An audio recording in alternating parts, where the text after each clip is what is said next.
নমস্কাৰ প্ৰিয় দৰ্শক, দিনটোৰ আটাইতকৈ বেছি গুৰুত্বপূৰ্ণ খবৰসমূহৰ সৈতে আপোনাক ৰাইজৰ বাতৰিলৈ স্বাগতম জনাইছোঁ। আজি অসমীয়া আঘোণ মাহৰ 20 তাৰিখ আৰু ইংৰাজী 7 ডিচেম্বৰ।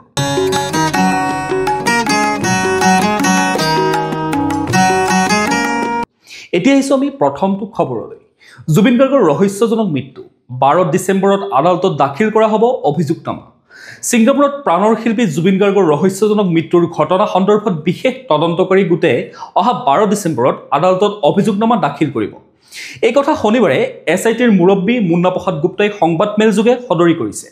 তেওঁ সংবাদমেলত কয় যে জুবিন গাৰ্গৰ মৃত্যু সন্দৰ্ভত CIDত ৰুজু হোৱা 18/2025 নম্বৰ গোচৰৰ অহা 12 ডিচেম্বৰত আমি অভিযোগনামা দাখিল কৰিম। গোচৰটোৰ তদন্ত প্ৰায় সম্পূৰ্ণ হোৱাৰ দিশত। এই গোচৰত অভিযুক্ত 7জনক আমি গ্ৰেপ্তাৰ কৰিছোঁ আৰু সাক্ষী হিচাপে 300তকৈও অধিক লোকৰ সাক্ষ্য গ্ৰহণ কৰিছোঁ। তেওঁ লগতে কয় যে CIDত ৰুজু হোৱা 19/2025 নম্বৰ আনটো গোচৰ তদন্ত চলি আছে। ইপিনে 18 ডিচেম্বৰ পূৰ্বেই জুবিন গাৰ্গৰ গোচৰটোৰ অভিযোগনামা দাখিলৰ বাবে মুখ্যমন্ত্ৰী হিমন্ত বিশ্ব শৰ্মাই নিৰ্দেশ দিয়াৰ পিছতেই মুন্না প্ৰসাদ গুপ্তাৰ নেতৃত্বাধীন SITৰ 9জনীয়া দলটোৱে দিন ৰাতি একাকাৰ কৰি গোচৰটোৰ তদন্ত প্ৰায় সম্পূৰ্ণ কৰাৰ দিশত আগবাঢ়িছে। জুবিন গাৰ্গৰ ৰহস্যজনক হত্যা বা মৃত্যুৰ গোচৰটোত গ্ৰেপ্তাৰ হোৱা শ্যামকানু মহন্ত, সিদ্ধাৰ্থ শৰ্মা, সন্দীপন গাৰ্গ, শেখৰজ্যোতি গোস্বামী, অমৃতপ্ৰভা মহন্ত, নন্দেশ্বৰ বৰা আৰু পৰেশ বৈশ্যক অভিযুক্ত কৰি SITয়ে অভিযোগনামা দাখিল কৰিব। মুখ্যমন্ত্ৰী ডক্টৰ হিমন্ত বিশ্ব শৰ্মাই প্ৰথমে 8 ডিচেম্বৰত অভিযোগনামা দাখিল কৰিব বুলি ঘোষণা কৰিছিল। কিন্তু 8 ডিচেম্বৰত আমেৰিকান ৰেপাৰ পষ্ট মেলনৰ গুৱাহাটীত কনচাৰ্ট থকাত জুবিন গাৰ্গৰ ৰহস্যজনক মৃত্যুৰ গোচৰৰ অভিযোগনামা দাখিলক লৈ বিতৰ্কৰ সৃষ্টি হৈছিল। এই বিতৰ্কৰ বাবেই মুখ্যমন্ত্ৰীয়ে বৃহস্পতিবাৰে সংবাদ মাধ্যমৰ আগত 10 ডিচেম্বৰৰ ভিতৰত অভিযোগনামা দাখিল কৰিব বুলি ঘোষণা কৰিছিল যদিও শুকুৰবাৰে মুখ্যমন্ত্ৰীয়ে SITয়ে 12 ডিচেম্বৰতহে অভিযোগনামা দাখিল কৰিব বুলি মন্তব্য কৰা দেখা গৈছিল। উল্লেখযোগ্য যে বিগত 19 ছেপ্টেম্বৰত ছিংগাপুৰৰ সাগৰত সাঁতুৰিবলৈ গৈ অসমীয়াৰ প্ৰাণৰ শিল্পী জুবিন গাৰ্গে ৰহস্যজনক পৰিস্থিতিত মৃত্যুক সাৱটি লৈছিল। এতিয়া আহিছোঁ আমি পৰৱৰ্তী খবৰটোলৈ। চাহ বাগিচাত নাই কেঁচা চাহপাত। আজিৰে পৰা ৰাজ্যত বন্ধ চাহৰ উৎপাদন। অহা বৰ্ষৰ মাৰ্চ পৰ্যন্ত বন্ধ থাকিব চাহ ফেক্টৰীসমূহ। ৰাজ্যৰ চাহ বাগিচাসমূহত কেঁচা চাহপাত নাইকিয়া হৈ যোৱাৰ বাবে আজিৰে পৰা বন্ধ হ'ব চাহপাতৰ উৎপাদন। অহা বৰ্ষৰ মাৰ্চ মাহৰ পৰ্যন্ত বন্ধ থাকিব কল ফেক্টৰীসমূহ। উল্লেখযোগ্য যে বতৰৰ বাবে চাহ বাগিচাসমূহত কমি আহিছে কেঁচা চাহপাত, যাৰ বাবে চাহৰ উৎপাদনৰ ক্ষেত্ৰত ব্যাপক সমস্যাৰ সন্মুখীন হৈছে বাগিচাৰ কলঘৰসমূহ। অৱশ্যে ইয়াৰ মাজতে এটা ভাল খবৰ যে বিগত বৰ্ষৰ তুলনাত চলিত বৰ্ষত আশানুৰূপ ধৰণে বৃদ্ধি পাইছে চাহৰ উৎপাদন। ৰাষ্ট্ৰীয় প্ৰেক্ষাপটত চাহৰ উৎপাদন বৃদ্ধি হৈ 0.78% পাইছেগৈ। এতিয়া আহিছোঁ আমি পৰৱৰ্তী খবৰটোলৈ। পুনৰ বিপদত ACS বিষয়া নুপুৰ বৰা। আকৌ গোচৰ ৰুজু কৰিলে CM ভিজিলেন্সে। পুনৰ বিপদত বহু বিতৰ্কিত ACS বিষয়া নুপুৰ বৰা। CM ভিজিলেন্সে বৰাৰ বিৰুদ্ধে পুনৰ ৰুজু কৰিছে গোচৰ। বৰপেটাত চৰকাৰী ভূমি ব্যাপক অনিয়মেৰে বিক্ৰী কৰাৰ অভিযোগত CM ভিজিলেন্সে বৰাৰ বিৰুদ্ধে ৰুজু কৰিছে গোচৰ। উল্লেখযোগ্য যে আই বহিৰ্ভূত গোচৰত CM ভিজিলেন্সে পূৰ্বতে ACS বিষয়া নুপুৰ বৰাক গ্ৰেপ্তাৰ কৰিছিল। অৱশ্যে কেইটামান মাহ কাৰাগাৰত থকাৰ পিছত কিছুদিন পূৰ্বে জামিন লাভ কৰিছিল নুপুৰ বৰাই। উল্লেখযোগ্য যে বৰপেটাৰ ৰাজহ চক্ৰ বিষয়া হৈ থাকোঁতে নুপুৰ বৰাই বৰপেটাৰ বৃহৎ চৰকাৰী ভূমি লগতে সত্ৰৰ ভূমি নিয়ম বহিৰ্ভূতভাৱে বহিৰাগতক বিক্ৰী কৰাৰ অভিযোগ উত্থাপন হৈছিল। এতিয়া আহিছোঁ আমি পৰৱৰ্তী খবৰটোলৈ। অসম প্ৰদেশ কংগ্ৰেছৰ পৰা পদত্যাগ প্ৰফুল্ল কুমাৰ দাসৰ। গৌৰৱ গগৈলৈ প্ৰেৰণ পদত্যাগ পত্ৰ। নিৰ্বাচনৰ পূৰ্বে দলত্যাগ কৰা পৰ্ব 2024 বিধানসভা নিৰ্বাচনৰ পূৰ্বে পুনৰ আৰম্ভ হৈ গ'ল কংগ্ৰেছ দলত। বিধানসভা নিৰ্বাচনৰ পূৰ্বে কংগ্ৰেছ দলত প্ৰথমটো মুখ্যম আঘাত দিলে যুৱ নেতা প্ৰফুল্ল কুমাৰ দাসে। শনিবাৰে কংগ্ৰেছ দল ত্যাগ কৰিলে অসম প্ৰদেশ কংগ্ৰেছ কমিটিৰ সামাজিক মাধ্যম আৰু তথ্য প্ৰযুক্তি বিভাগৰ অধ্যক্ষ প্ৰফুল্ল কুমাৰ দাসে। গৌৰৱ গগৈয়ে অসম প্ৰদেশ কংগ্ৰেছৰ সভাপতিৰ দায়িত্ব গ্ৰহণ কৰাৰ পিছতেই সামাজিক মাধ্যম আৰু তথ্য প্ৰযুক্তি বিভাগৰ অধ্যক্ষৰ দায়িত্ব অৰ্পণ কৰিছিল প্ৰফুল্ল কুমাৰ দাসৰ হাতত। সামাজিক মাধ্যম আৰু তথ্য প্ৰযুক্তি বিভাগত দাসৰ সহযোগী হিচাপে দায়িত্ব প্ৰদান কৰিছিল সাংসদ প্ৰদ্যুৎ বৰদলৈৰ পুত্ৰ প্ৰতীক বৰদলৈ। সামাজিক মাধ্যমৰ মূল দায়িত্ববাহী নেতাজনৰ দলত্যাগে স্বাভাৱিকতে বিধানসভা নিৰ্বাচনৰ পূৰ্বে কংগ্ৰেছ দল আৰু গৌৰৱ গগৈক যে কিছু অসুবিধাত পেলাব সেয়া অতি নিশ্চিত হৈ পৰিছে। এতিয়া আহিছোঁ আমি পৰৱৰ্তী খবৰটোলৈ 2025-26 বৰ্ষৰ বাবে সাহিত্য বঁটা আৰু সাহিত্য পেঞ্চন ঘোষণা 2025-26 বৰ্ষৰ বাবে সাহিত্য বঁটা আৰু সাহিত্য পেঞ্চন ঘোষণা কৰিছে ৰাজ্য চৰকাৰে এইবেলি মুঠ 18 গৰাকী সাহিত্যিকক সাহিত্য বঁটা প্ৰদান কৰাৰ লগতে 10 গৰাকী সাহিত্যিকলৈ সাহিত্য পেঞ্চন আগবঢ়োৱা হৈছে শুকুৰবাৰে এই কথা ঘোষণা কৰে শিক্ষামন্ত্ৰী ডাক্তৰ ৰণোজ পেগুৱে শিক্ষামন্ত্ৰীগৰাকীয়ে লগতে অসমীয়া সাহিত্য জগতলৈ অৰিহণা যোগোৱা এই সাহিত্যিক আৰু পেঞ্চনাৰসকলক শুভেচ্ছাও জ্ঞাপন কৰে 2025-26 বৰ্ষৰ সাহিত্য বঁটা লাভ কৰা সকলৰ ভিতৰত ফণীন্দ্ৰ কুমাৰ দেৱচৌধুৰী ডক্টৰ সূৰ্যকান্ত হাজৰিকা কিশোৰী মোহন দাস অৰ্পণা কোঁৱৰ আশুতোষ দাস গুৰমাইল সিং সুৱৰ্ণা শইকীয়াকে ধৰি আন কেইবাগৰাকী সাহিত্যিক আছে উল্লেখযোগ্য যে এই বঁটা লাভ কৰাৰ বাবে অসম চৰকাৰৰ জনসংযোগ বিভাগৰ প্ৰাক্তন বিষয়া তথা সুলেখক গুৰমাইল সিঙক অভিনন্দন জ্ঞাপন কৰে নগাঁওবাসীয়ে এতিয়া আহিছোঁ আমি পৰৱৰ্তী খবৰটোলৈ সমাগত বিধানসভা নিৰ্বাচন মুখ্যমন্ত্ৰীয়ে দিলে এটা ডাঙৰ বাৰ্তা বিধানসভা নিৰ্বাচনক লৈ প্ৰস্তুতি সম্পূৰ্ণ কৰি তোলা বিজেপিয়ে এইবাৰ নতুন মুখক অগ্ৰাধিকাৰ দিব 2026 বিধানসভা নিৰ্বাচনক লৈ যথেষ্ট সক্ৰিয় হৈ পৰা মুখ্যমন্ত্ৰী ডক্টৰ হিমন্ত বিশ্ব শৰ্মাই এই কথা স্পষ্ট কৰিলে তৃণমূল পৰ্যায়ত নিৰ্বাচনক লৈ ৰাজ্যিক বিজেপিয়ে আৰম্ভ কৰা তৎপৰতাৰ মাজতে প্ৰাৰ্থিত্বকেন্দ্ৰিক বিষয়টোৱে যথেষ্ট চৰ্চা লাভ কৰিছে সামাজিক মাধ্যমত এনে চৰ্চাৰ বিপৰীতে মুখ্যমন্ত্ৰীৰ স্পষ্ট মন্তব্য বিজেপিত মহিলা আৰু যুৱক নিৰ্বাচনত প্ৰাধান্য দিয়া হ'ব সংবাদ মাধ্যমৰ আগত মুখ্যমন্ত্ৰী ডক্টৰ শৰ্মাই এই সন্দৰ্ভত কয় যে বিজেপিত প্ৰত্যেক বছৰে মহিলাৰ সংখ্যা বৃদ্ধি কৰা হয় যুৱকৰ সংখ্যা বৃদ্ধি কৰা হয় আমাৰ লক্ষ্য হ'ল যে বিজেপি এটা যুৱ শক্তিকেন্দ্ৰিক দল হৈ থাকক সেইবাবে প্ৰত্যেক নিৰ্বাচনতে নতুন মুখক প্ৰাধান্য দিয়া হয় এতিয়া আহিছোঁ আমি পৰৱৰ্তী খবৰটোলৈ উত্তৰ গুৱাহাটীৰ ৰংমহলত অচিৰেই আৰম্ভ হ'ব গুৱাহাটী উচ্চ ন্যায়ালয়ৰ নতুন ভৱনৰ নিৰ্মাণ কাৰ্য গুৱাহাটীৰ উচ্চ ন্যায়ালয়ৰ বৰ্তমানৰ স্থানৰ পৰা উত্তৰ গুৱাহাটীৰ ৰংমহললৈ স্থানান্তৰিত সন্দৰ্ভত গুৱাহাটী বাৰ কাউন্সিলে প্ৰতিবাদমুখৰ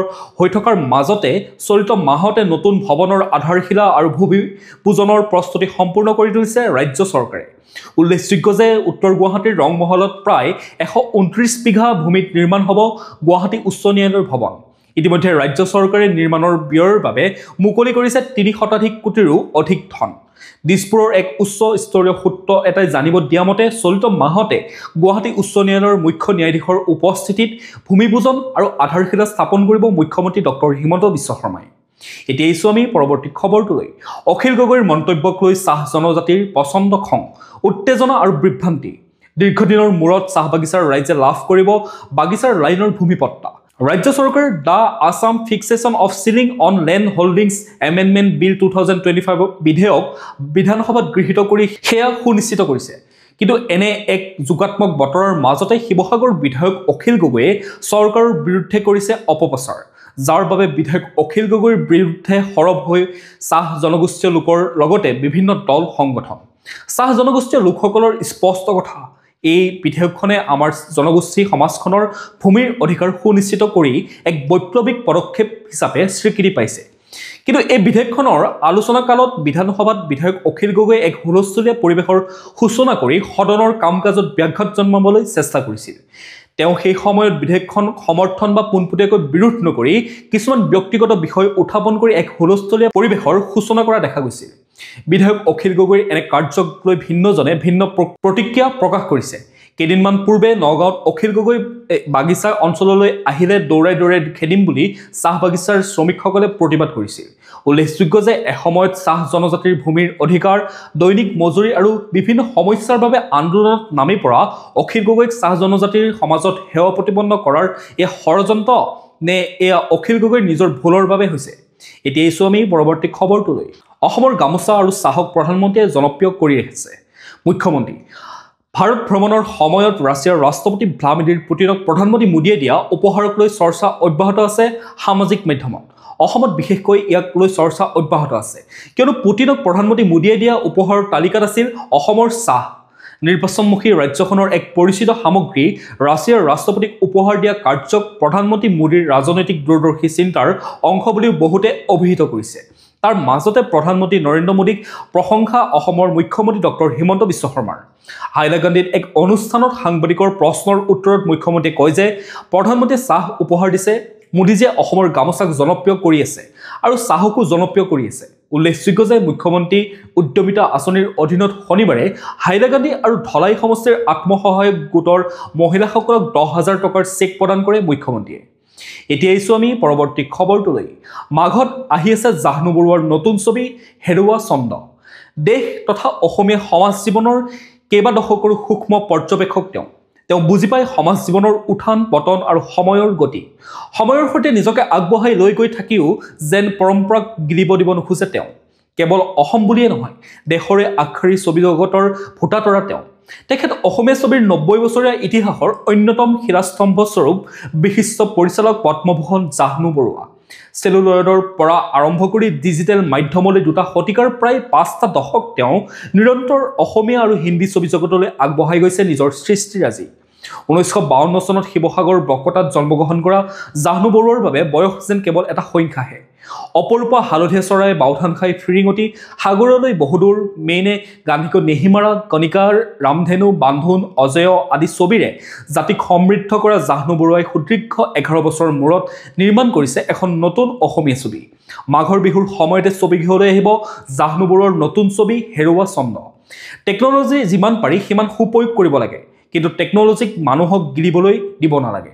এই মতত দৃঢ় বিশ্বাসী জাহ্নু বৰুৱাই ডিজিটেল যুগ আৰু পৰম্পৰাৰ সংঘাতক মূল বিষয় হিচাপে লৈ নতুন প্ৰজন্মৰ শিল্পী কলা কুশলীক লৈ নিৰ্মাণ কৰিছে হেৰুৱা ছন্দ। এতিয়া আহিছোঁ আমি পৰৱৰ্তী খবৰটোলৈ। অগপৰে যোগাযোগত সংখ্যালঘু বিধায়ক। বিগ ব্ৰাদাৰৰ পৰা অধিক আসনৰ আশাৰে ৰণনীতি প্ৰস্তুত অগপৰ। নতুন মুখৰ সন্ধানত বিজেপি আৰু অগপ। বিৰোধীৰ সংখ্যালঘু বিধায়ক যোগাযোগত আছে অগপৰে। ২০২৬ বিধানসভা নিৰ্বাচনলৈ মাজত মাত্ৰ কেইটামান মাহহে বাকী আছে।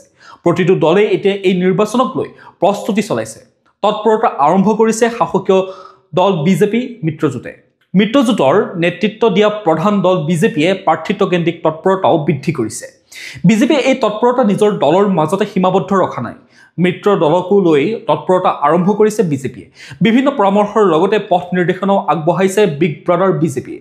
তৃতীয়বাৰৰ বাবে শাসনৰ বাঘজৰি লোৱাৰ ক্ষেত্ৰত কোনো ধৰণৰ ক্ৰুটি ৰাখিব বিচৰা নাই শাসকীয় বিজেপি দলে, যাৰ বাবে জয়ৰ সম্ভাৱনা থকা নেতাক প্ৰাৰ্থিত্ব দিয়াৰ বাবে দলটোৱে বিশেষ পদক্ষেপ গ্ৰহণ কৰিছে।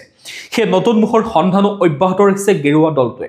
আনহাতে এই একে নীতিয়ে অৱলম্বন কৰিবলৈ বিজেপিয়ে প্ৰধান মিত্ৰ দল অগপকো পৰামৰ্শ আগবঢ়াইছে।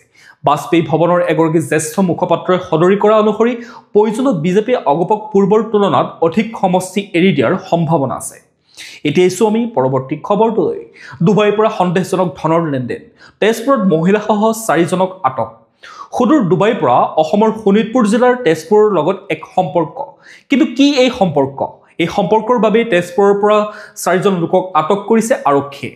ডুবাইৰ পৰা তেজপুৰৰ কেইবাজনো লোকৰ বেংক একাউণ্টলৈ বিপুল পৰিমাণৰ ধন প্ৰৱাহিত হোৱাৰ সন্দেহজনক তথ্যানুসন্ধানৰ অংশস্বৰূপে তেজপুৰ আৰক্ষীয়ে এগৰাকী মহিলাসহ ৪জন লোকক কৰায়ত্ব কৰে।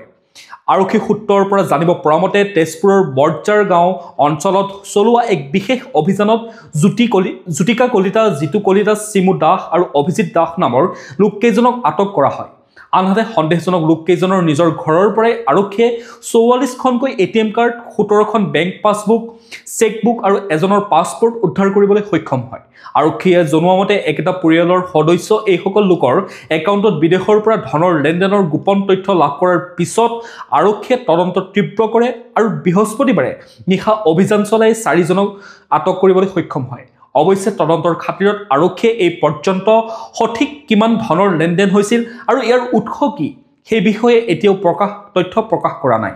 এতিয়া আহিছোঁ আমি পৰৱৰ্তী খবৰটোলৈ। ১৬ বিঘা মাটিৰ কাটি থোৱা ধানৰ ডাঙৰি জ্বলাই দিলে দুৰ্বৃত্তই। খাটি খোৱা কৃষকৰ উৎপাদিত ধানৰ ডাঙৰি জ্বলাই দিয়াৰ দৰে এক জঘন্য ঘটনা সংঘটিত হৈছে গহপুৰত। শুকুৰবাৰে নিশা একেলগে গোটাই ৰখা ১৬ বিঘা ধানৰ ডাঙৰি জ্বলাই দি আসুৰিক তৃপ্তি লোৱা অচিনাক্ত দুৰ্বৃত্তৰ এই বৰ্বৰ কাণ্ডক তীব্ৰ ভাষাৰে গৰিহণা দিছে গহপুৰৰ ৰাইজে।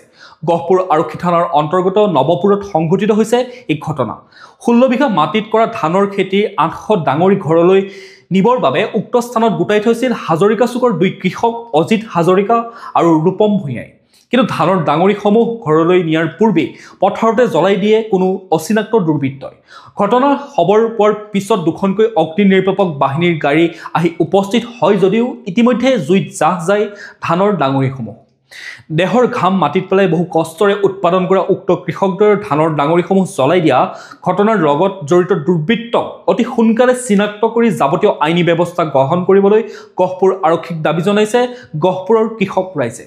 প্ৰিয় দৰ্শক আপোনালোকে আমাৰ বাতৰিসমূহ চাই থাকিব লগতে আমাৰ চেনেলটো সাবস্ক্ৰাইব কৰি ল'বলৈ নাপাহৰিব লগতে নটিফিকেশ্যন বেল আইকনটো যাতে প্ৰেছ কৰি ৰাখে প্ৰতিদিনে আপোনালোকে আমাৰ নিউজৰ ভিডিঅ'ৰ আপডেটসমূহ পাই থাকিবলৈ লগতে ভিডিঅ'টো যদি চাই ভাল পায় শেষত এটা লাইক কৰি থৈ যাব আৰু কমেণ্টত আপোনাৰ মতামত দিবলৈও নাপাহৰিব এতিয়া জানি লওঁ আহক আজিৰ দিনটোৰ বতৰৰ বতৰা ভাৰতীয় বতৰ বিজ্ঞান কেন্দ্ৰৰ তথ্য মতে 7 ডিচেম্বৰ 2025ৰ দেওবাৰৰ দিনটো অসমৰ বতৰ ফৰকাল আকাশৰ সৈতে পুৱাৰ ভাগত ডাঠ কুঁৱলী হোৱাৰ সম্ভাৱনা আছে দিনটোৰ সৰ্বোচ্চ তাপমাত্ৰা হ'ব 26 ডিগ্ৰী চেলছিয়াছ আৰু ৰাতিৰ সৰ্বনিম্ন তাপমাত্ৰা 12 ডিগ্ৰী চেলছিয়াছ সূৰ্যোদয় হ'ব পুৱা 5:57 মিনিটত আৰু সূৰ্যাস্ত হ'ব আবেলি 4:31 মিনিটত এতিয়া আমি ৰাষ্ট্ৰীয় গুৰুত্বপূৰ্ণ খবৰসমূহৰ মাজলৈ ভাৰতৰ একাধিক বুজাবুজি চুক্তিত স্বাক্ষৰ ৰাছিয়াৰ ভাৰত ৰাছিয়াৰ সম্পৰ্ক কেইবা দশক পুৰণি এই পুৰণি সম্পৰ্কই লৈছে ন ৰূপ বহু ঘণ্টাজোৰা বৈঠকৰ অন্তত অৱশেষত সংবাদ মাধ্যমৰ সন্মুখীন হ'ল দুয়োগৰাকী ৰাষ্ট্ৰৰ নেতাই এফালে ভাৰতৰ প্ৰধানমন্ত্ৰী নৰেন্দ্ৰ মোদী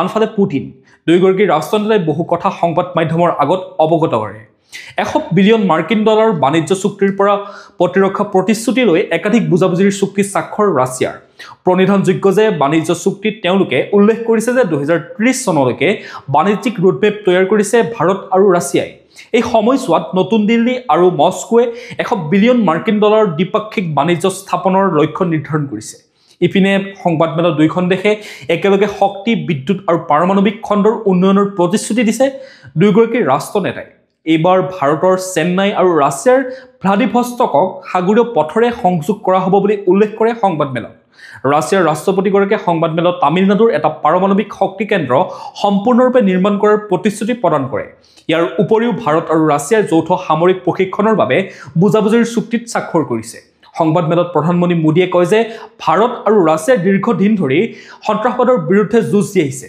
দুইখন দেশে একেলগে সন্ত্ৰাসবাদৰ বিৰুদ্ধে যুঁজ দিয়াৰ প্ৰতিশ্ৰুতি প্ৰদান কৰিছে ইয়াৰ উপৰিও দুইখন দেশে বৈজ্ঞানিক গৱেষণা দুইখন দেশৰ মাজত পৰ্যটন বৃদ্ধি আন্তঃৰাষ্ট্ৰীয় মঞ্চত ইজনে সিজনৰ কাষত থিয় দিয়াৰ প্ৰতিশ্ৰুতি প্ৰদান কৰিছে এতিয়া আমি পৰৱৰ্তী খবৰটোলৈ মুম্বাইৰ ভোটাৰে নহয় অভিনেতা অমিতাভ বচ্চন দেশৰ বিভিন্ন প্ৰান্তত আৰম্ভ হৈছে ভোটাৰ তালিকাৰ বিশেষ সংশোধনী প্ৰক্ৰিয়া এই সংশোধনীৰ সময়ত পোহৰলৈ আহিছে আন এক চাঞ্চল্যকৰ তথ্য অভিনেতা অমিতাভ বচ্চন মুম্বাইৰ ভোটাৰ নহয় কেৱল তেওঁই নহয় তেওঁৰ পিতৃ হৰিবংশ ৰায় বচ্চনৰো নাম নাই তালিকাত মুম্বাইত ভোটদান কৰিলেও অমিতাভ বচ্চন প্ৰকৃততে ঝান্সীৰ ভোটাৰ বুলিহে জানিব পৰা গৈছে উল্লেখযোগ্য যে 2003 চনৰ ভোটাৰ তালিকা অনুসৰি অমিতাভ বচ্চন আৰু তেওঁৰ পিতৃ ঝান্সীৰ এটা অঞ্চলৰ বাসিন্দা আছিল সেই অঞ্চলৰ বাসিন্দা হোৱাৰ পাছতো কিন্তু সেই ঠাইত গৈ ভোটাধিকাৰ সাব্যস্ত কৰা দেখা নাযায় তেওঁলোকৰ পৰিয়ালক তাতকৈ আশ্চৰ্যজনক কথাটো হ'ল যে ভোটাৰ তালিকাত উল্লেখ কৰা ঠিকনাটোত ঘৰেই নাই তেওঁলোকৰ সেই স্থানত ঘৰৰ পৰিৱৰ্তে আছে এটা মন্দিৰ বিএলঅ এই তথ্য দাখিল কৰিছে জিলা প্ৰশাসনক এই ঘটনাক লৈ তদন্ত আৰম্ভ কৰিছে প্ৰশাসনে এই প্ৰশ্ন উত্থাপন হৈছে প্ৰকৃততে কোন ঠাই ভোটাৰ অমিতাভ বচ্চন এতিয়া আমি খেল জগতৰ খবৰসমূহৰ মাজলৈ মেছি মেনিয়া 200জনীয়া দল লৈ 13 ডিচেম্বৰত হায়দৰাবাদত উপস্থিত হ'ব আৰ্জেণ্টিনাৰ কিংবদন্তি ফুটবলাৰ মেছি সম্প্ৰতি দ্য গ্ৰেট ইণ্ডিয়া টুৰৰ টেগলাইনে বিশ্বৰ ক্ৰীড়াপ্ৰেমীক ৰোমাঞ্চিত কৰি তুলিছে অহা 13 ডিচেম্বৰত হায়দৰাবাদত উপস্থিত হ'ব ফুটবলৰ কিংবদন্তি লিঅনেল মেছি আৰ্জেণ্টিনাৰ কিংবদন্তি ফুটবলাৰগৰাকীৰ পোনপটীয়া খেল উপভোগ কৰিবলৈ চলচ্চিত্ৰ তাৰকাৰ পৰা আৰম্ভ কৰি ফুটবল অনুৰাগী চলচ্চিত্ৰ ৰাজনৈতিক আৰু ক্ৰীড়া জগতৰ লোকসকলে অসীম আগ্ৰহ প্ৰকাশ কৰিছে মেছিৰ ভৰিৰ যাদুৰ ছন্দৰ বাবে সকলোৱে অধীৰ অপেক্ষা কৰি থকা সময়তে সংবাদ মাধ্যমে এই ভ্ৰমণ সন্দৰ্ভত সংগ্ৰহ কৰিছে সবিশেষ তথ্য অহা 12 ডিচেম্বৰত মেছি নিশা কলকাতাত উপস্থিত হ'ব ইয়াৰ পিছদিনা বিয়লিৰ বিশেষ বিমানেৰে হায়দৰাবাদত উপস্থিত হ'ব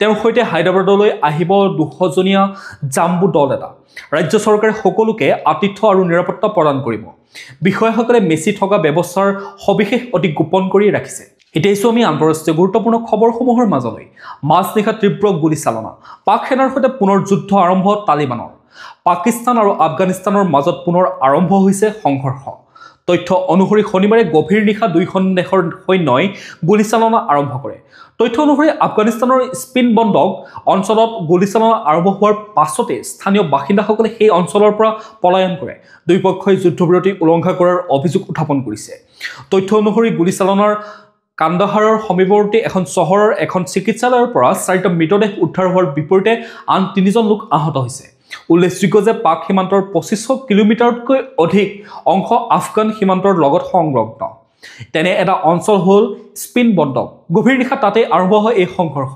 উল্লেখযোগ্য যে যোৱা মাহৰ পৰা দুৰান্ত লাইনক লৈ তালিবান আৰু পাকিস্তানৰ মাজত নতুন সংঘাতৰ সূচনা হৈছে। এই সংঘাতৰ ফলত দুই পক্ষৰ ব্যাপক ক্ষয়ক্ষতি হোৱা দেখা গৈছে।